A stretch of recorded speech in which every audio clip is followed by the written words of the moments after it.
Kas kindlustad oma kodu või mitte?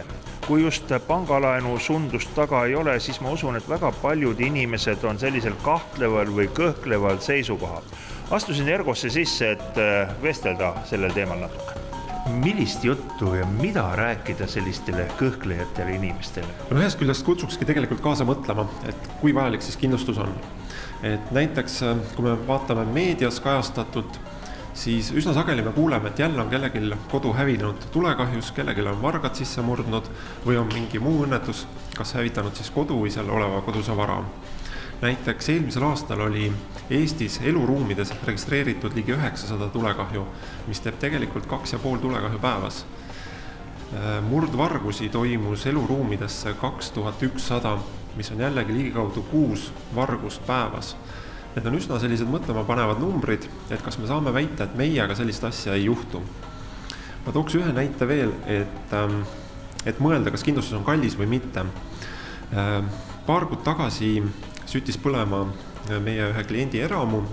Õnneks olid inimesed kodus, tuli avastati kiiresti, inimesed said kõik hoonest välja, kutsuti päästjad, kuid kahjuks tuli levis nii kiiresti ja mitme ebasoodsa asjaolu tõttu hävines kogu see kodu koos sisustusega.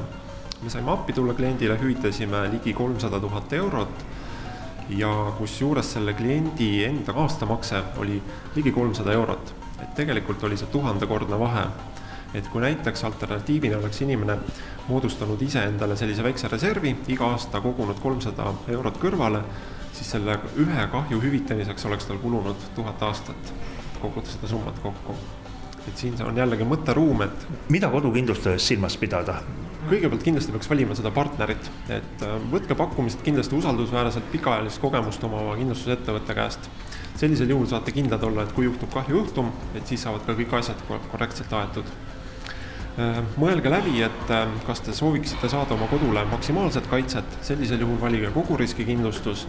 Kui te aga soovite pigem natuke soodsamat lahendust saada, siis valige nimetatud riskidega, kus te saategi ise kombineerida endale kokku selle kaitse, näiteks valite sinna tuleriski kaitse, võib-olla juurde veel tormiriski, võib-olla ka veeriski, et te saate nagu konstruktorist ise endale kokku panna selle vajaliku lahenduse. Pidage kindlasti nõu ka kindlustusseltsi töötajatega, nad oskavad oma kogemuste ja teadmiste põhjal kindlasti leida sellise optimaalse lahenduse teile. Mainisite ka koguriski kindlustust, lapsed jooksid vastu televiisorit. Täpselt nii see on, et kindlasti on ka koguriskil mõned välistused, need on tingimustes kirjutatud, millisel juhul ei saa me appi tulla, aga praktiliselt on ta nii, et jah, iga sellise õnnetusjuhtumi korral me saame appi tulla, kui see on ootamatu ettenägematu. Ergol on käimas praegu kodukindlustuse kampaania, mis kestab 26. oktoobrini ja kõigi lepingu sõlmijate vahel läheb loosimisele 3000 eurost Espaki ehituspoe kinkekaarti. Täpsemad tingimused on meie kodulehel. Külastage meie kontorit, ka siin on info olemas ja saate kohe ka kindlustuslepingu ära sõlmida.